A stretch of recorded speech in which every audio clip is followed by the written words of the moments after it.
The sun hangs heavy over the Jordan Valley, baking the mud brick homes of Jericho until the air shimmers with a suffocating heat.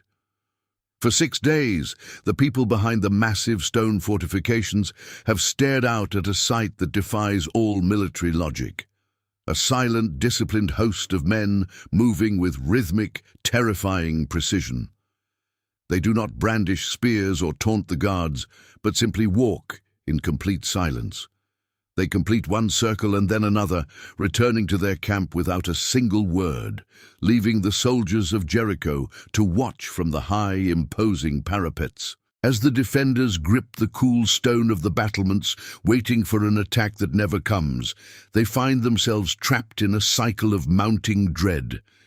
They hear nothing but the rhythmic crunch of sandals on desert sand and the occasional unsettling bray of a ram's horn, a sound that seems to vibrate through the very marrow of their bones. The sheer monotony of the movement is designed to paralyze the mind, stripping away the comfort of the status quo until every defender feels the pressure building within the walls themselves. Deep down, the observers on the wall begin to realize that this is not a random patrol, but a deliberate orchestration of space and time that threatens to shatter the reality of their impenetrable defenses. The question burning in the mind of every captain on the wall remains the same. Why would a massive stone fortification designed to last for centuries suddenly yield to something as intangible as a walk around the perimeter? Why would the walls behave as if they were waiting for a command to collapse? This specific riddle of the walls acts as a ticking clock for the city, a clock that we will unravel by looking at the very foundation of these stones. The Israelite column begins its slow circular path, tracing a deliberate line through the dusty plains surrounding the fortress city. But the true mystery of Jericho's fall wasn't just that the stone yielded to the impossible, but that the entire city had been psychologically hollowed out by a military maneuver the Canaanites had never seen before. Jericho was a fortress city, built to withstand the most brutal assaults of the Bronze Age, yet it found itself dismantled by an anti-siege strategy that weaponized the silence of the wilderness. Rather than engaging in the hunger, fire, and frantic chaos of scaling ladders that a Canaanite general would expect, the invaders refused to play the game of attrition. By centering their method on an absolute, unwavering focus on the instructions of their God, they effectively turned the world upside down. They were not besieging the city in the physical sense of cutting off food and water. Instead, they conducted a spiritual and psychological blockade that forced the defenders to confront the reality of their own isolation. Every day, the formation repeats its unwavering loop, tighter and more focused, as they press their perimeter against the very shadow of the great walls. Every lap brought the silence closer, a thick and heavy pressure that pushed against the nerves of the Jericho guards until they were ready to scream. It was an inversion of the natural order of battle, a testament to a higher authority that governed the movement of every man in that camp. The city that felt most secure in its stone towers was now the most vulnerable to a strategy that didn't look like war at all, but rather like a slow, deliberate tightening of a knot. While the invaders were not there to fight the men on the walls, they were there to claim a prize that had already been marked by a divine decree. But the psychological terror was only the first phase, because the silence was masking a physical force that was currently being calculated beneath their very feet. If you want to keep uncovering these hidden tactical realities of the biblical narrative as we piece them together, join us by subscribing to the channel.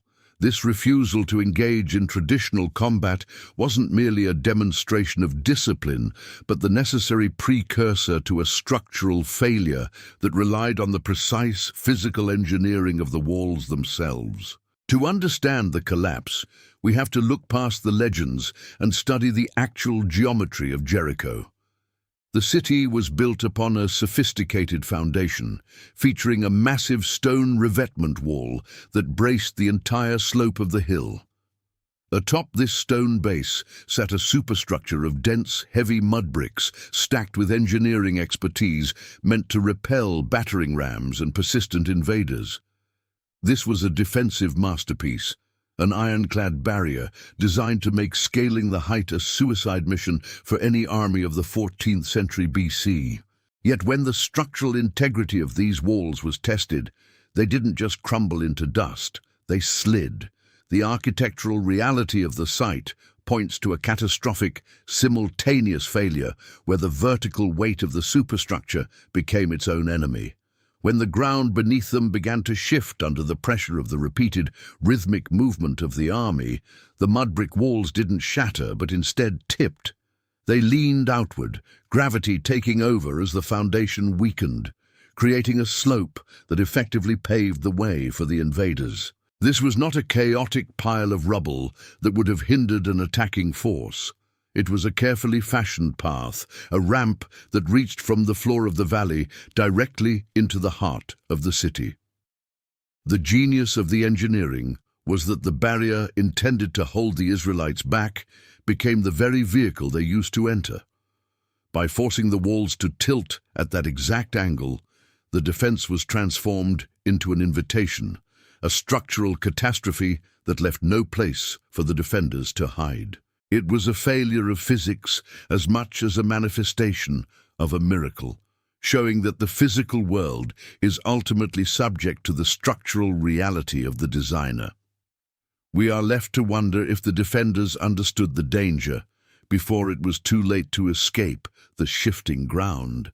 With the rhythmic pressure peaking against the mud brick foundations, the final unified shout of the Israelites acted as the tipping point that transformed a defensive nightmare into an instantaneous, leveled bridge. The procession halts at the 7th Circuit, the entire force now perfectly positioned at the base of the massive fortifications, waiting for the final, shattering command.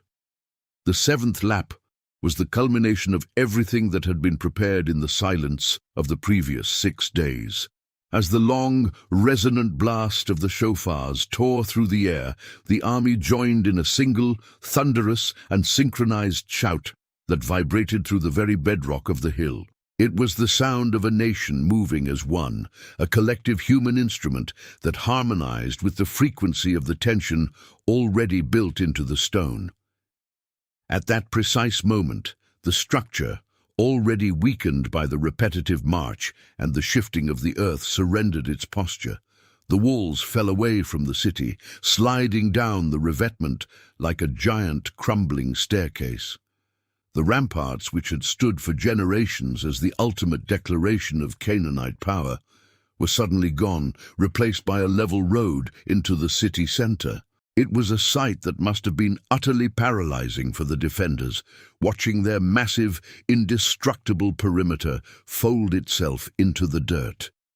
Because the Israelites were not left to fight for their lives on the jagged edge of a wall, they were granted a smooth, clear entry into the space they had been promised. This was the ultimate realization that the defenses of man are nothing more than straw against the resolve of the Creator. As the dust settled and the noise faded into the sudden, eerie silence of a fallen city, the reality was clear. The wall that was meant to keep them out had become the very bridge that allowed them in. This answers the question we raised at the start. The fortifications didn't just fall, they fulfilled their final purpose in a way no engineer could have designed.